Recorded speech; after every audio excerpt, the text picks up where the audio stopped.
لیکن پھر جب حملہ ہوا تو پھر بحرین، عرب امارات، قطر اور کویت، یہ چاروں ممالک، ان چاروں ممالک کو پھر ایران نے کل بڑا ہیوی قسم کا دیا۔ ایران کے پاس دیکھیں 90% اسلحہ جو ہے وہ اس وقت، جو نیو یارک نے دعویٰ کیا، نیو یارک پوسٹ نے، کہ ان کے پاس 90% اسلحہ انٹیکٹ پڑا ہوا ہے، 10% اسلحہ صرف استعمال ہوا۔ اسی لیے بحرین میں آپ دیکھیں، عرب امارات، قطر، کویت میں جو موبائل لانچر سے پہلے میزائل لانچ ہوئے، بحرین کی ویڈیو میں باقاعدہ نظر آ رہا ہے وہ ایران کی طرف 3 میزائل انہوں نے مارے، میزائل لانچر، اور وہ بھی چھپا کے۔ اس کے بعد پھر ایران نے شدید حملے کیے، اس میں 7 امریکی رڈار جو اس پورے خطے میں امریکہ کی آنکھیں ہیں ظاہر ہے، وہ بھی تباہ ہوئے۔ اور اس کے بعد ایران کے پاسداران انقلاب نے کہا کہ اب مڈل ایسٹ کی فضا ہمارے لیے مکمل خالی ہے، جہاں چاہیں میزائل ماریں۔ امریکی بیسز کو جو نقصان پہنچا، اچھا امریکہ کے ملٹری بیس ذرا مختلف ہوتے ہیں، یاد رکھیں، جہاں ملٹری بیس بناتے ہیں پورا شہر آباد کرتے ہیں۔ اب بگرام ایئر بیس دیکھیں یا الحدید ایئر بیس دیکھیں، فجار میں دیکھیں، ان کے ایئر بیسز کے اندر پورا شہر ہوتا ہے، ملٹری اسپتال ہیں، اسکول ہیں، تفریح کا سامان ہے، نائٹ کلبز ہیں، پورا ماحول بنا ہوتا ہے وہاں۔ تو ایران نے دوبارہ اس پر حملے کیے ہیں، جو اربعیل میں عراق کا ان کا بیس ہے، بہت بڑا بیس ہے امریکی، اس کے ساتھ امریکی ایمبیسی بھی ہے، وہاں بھی راکٹوں کا بڑا شدید حملہ ہوا۔ اب اس کے بارے میں کہا جا رہا ہے یہ شاید لبنان کی طرف سے بھی مارے جا سکتے ہیں۔ عرب امارات، جو ایران نے، آپ کو پتا یہ جو میزائل کا سلسلہ تھا یہ لبنان کے راکٹ کے بعد، یاد رکھیں یہ اتنا خطرناک تھا کہ 2016 میں لبنان اسرائیل سے ان راکٹوں کی مدد سے جنگ جیتا تھا، اور یہ کل اتنے تیز تھے تینوں محاذ سے، کیونکہ اسرائیل کے لیے بھی 3 محاذ کھلے ہوئے، یاد رکھیں، ایک طرف ایران ہے، دوسری طرف لبنان کے راکٹ ہیں، تیسری طرف یمن سے ڈرونز ہیں۔ یہ تینوں مختلف انداز سے اسرائیل پہ حملے ہو رہے ہیں۔ جو لبنان سے ہوا وہ بڑا خطرناک تھا کہ نیتن یاہو کو باقاعدہ تقریر کر کے لبنان کی حکومت سے سیز فائر کی درخواست کرنی پڑی۔ اندازہ کریں کہ 2024 کی فائر بندی پر آئیں آپ واپس، انہیں غیر مسلح کریں حزب اللہ کو جنوبی لبنان میں، ورنہ ہم حملے کیے اور وہاں حملے انہوں نے کیے اتنے شدید کہ 5 لاکھ لوگوں کو نکالنا پڑا۔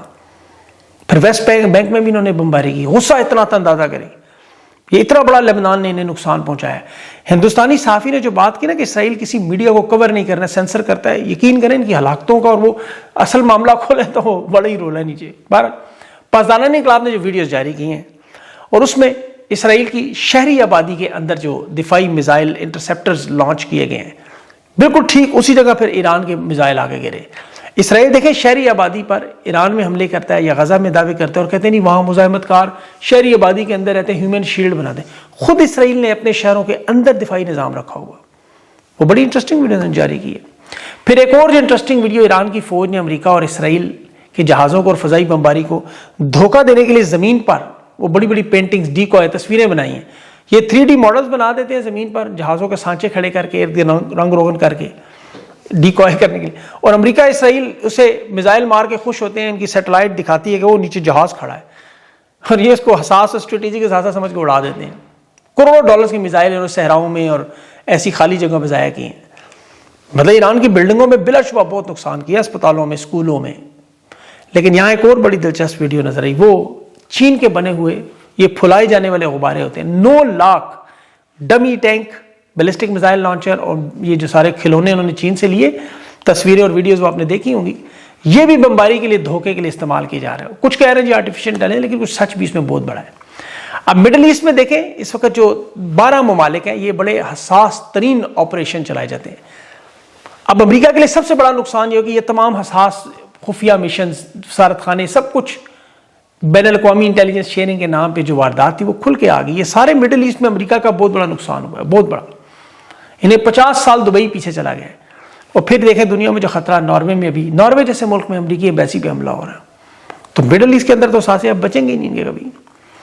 ایران کے وزیر خارجہ نے جو بیانات دیے کہ ہمارے پاس امریکی فوجی جنگی قیدی ہیں جنہیں اس وقت حادثوں کا شکار بتایا جا رہا ہے، ان کی تعداد انہوں نے نہیں بتائی، یہ بتایا کہ جنگ کے پہلے یا دوسرے دن انہوں نے امریکہ کے فوجیوں کو گرفتار کر لیا۔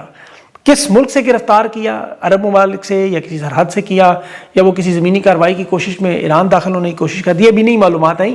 لیکن یہ نیشنل سیکورٹی ایڈوائزر نے، علی رجانی نے کہا کہ امریکہ اسی لیے خبریں چھپا رہا ہے کہ اپنے فوجیوں کی ہلاکتوں کے رد عمل میں عوام احتجاج کرے گی۔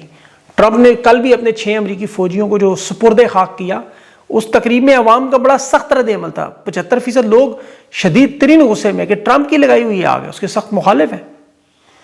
برطانیہ میں آپ دیکھیں ایران کی جنگ کے خلاف بہت بڑا پروٹیسٹ نظر آیا، مغربی ممالک میں بھی عوام اس طرح غصہ کر رہی ہے، بالکل اسی طرح عراق کی جنگ میں ہوا تھا.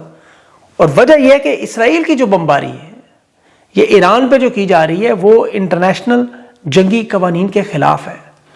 یہ ابھی تازہ ترین جو ایران پر حملے ہوئے دیکھیں، ان کی کوشش کیا ہے کہ وہاں لوگوں کو اپنی رجیم کے خلاف کریں، اس میں ناکام ہے.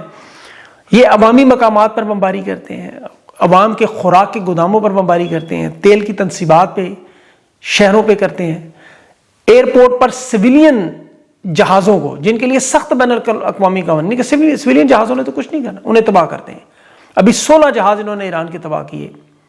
پھر اس کے علاوہ پانی کو صاف کرنے والے پلانٹ پہ جو 30 گاؤں کو پانی وہاں مہیا کرتا تھا وہ انہوں نے سویلین ڈھانچے کو انہوں نے اسکولوں میں، اسپتالوں میں، عام شہریوں پر. ابھی وہ کراٹے کی چیمپئن ہے نرگس حاجی، ایران کی واحد کراٹے چیمپئن، وہ شہید ہوئی. پھر ابھی ان کی طرف سے دعوے کیے جا رہے ہیں کہ جو نئے سپریم لیڈر علی خامنائی صاحب کے بیٹے وہ حسن مجتبیٰ، جن کا نام سپریم لیڈر کے طور پہ سامنے ہے، وہ بھی ایک حملے میں کہہ رہے ہیں زخمی ہیں. بہرحال ایران میں سپریم لیڈر بڑا اہم معاملہ ہے، اگلے 24 گھنٹوں میں وہ نام جاری کریں گے. اور وہ اس لیے نہیں کہہ رہے کہ مذاکرات کا معاملہ یاد رکھیں. ابھی ایرانی وزیر خارجہ اور اسپیکر نے کہا ہے کہ یہ جو میزائل جنوب سے ہمارے ملک میں آ رہے ہیں، قطر، بحرین وغیرہ سے، ہمیں جو ہی کسی مقام کا پتہ چلتا ہے ہم اس کا فوراً بدلہ لیں گے. ہمارا پانی کا پلانٹ انہوں نے تباہ کیا ہے، اب یہ تیار ہیں کہ اب ان کے پانی کے پلانٹ بھی اس قابل نہیں رہیں گے. اور پانی آپ کو پتہ ہے مڈل ایسٹ میں بہت بڑا مسئلہ ہے، پانی کا پلانٹ دبئی میں. اب ایران کے جو وزیر خارجہ ہیں اور ان کے نیشنل سیکورٹی ایڈوائزر ہیں، انہوں نے بڑی اہم گفتگو میں جنگ کے تنازع میں، پھر ڈونلڈ ٹرمپ نے بھی اپنا جنگ کا پلان بتایا، انٹرویوز دونوں کے انٹرویوز تھے، بڑی اہم بریفنگ تھی، سوالوں کے جواب تھے.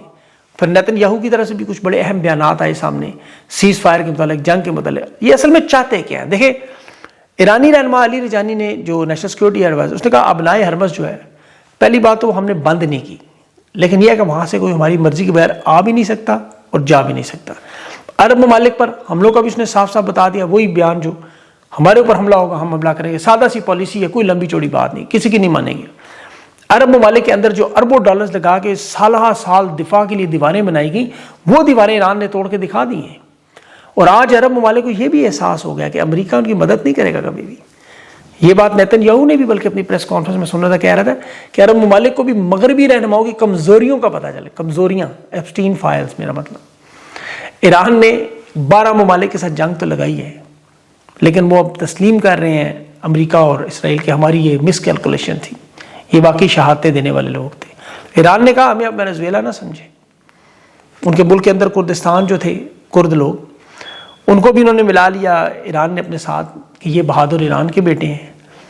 پھر یہاں ایک اور بڑا اہم چیز جو ترکی کا بھی معاملہ سامنے آیا کردوں کے حوالے سے.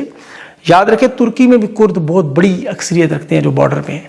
ترکی کو خطرہ ہے سول وار شروع ہو جائے گی اگر کرد کھڑے ہوئے. یہ صرف ایران کی طرف نہیں ہوگی، ترکی میں بھی گھس جائیں گے، شام میں بھی، عراق میں بھی. اس لیے سب خوفزدہ ہے. ترک وزیر خارجہ نے یہی کہا اب یہ پھر جنگ جو ہے سول وار چلی جائے گی مغرب کی طرف بھی. یعنی وہ بتا رہے ہیں کہ ہمارے ساتھ کرو گے تو آپ بھی جاؤ گے. بہرحال ٹرمپ کو صحافیوں نے آج بڑا رگڑا. ایک صحافی نے سے پوچھا اتنی بڑی بڑی بیانات، اتنی بڑی بڑی طاقت کی باتیں، تو ابنائے حرمز ہی کھلوا کے دکھا دیں، تیل کی سپلائی کیوں نہیں چلوا سکے. تو ٹرمپ نے کہا نہیں، اصل میں وہ جو شپ وہاں سے گزرتے ہیں وہ اپنی مرضی سے آتے اور جاتے ہیں، یہ ان کی مرضی ہے، وہ ادھر جائیں یا بحیرہ روم میں جائیں. تیل کی قیمتوں کو البتہ آپ نیچے لیں. کس طرح؟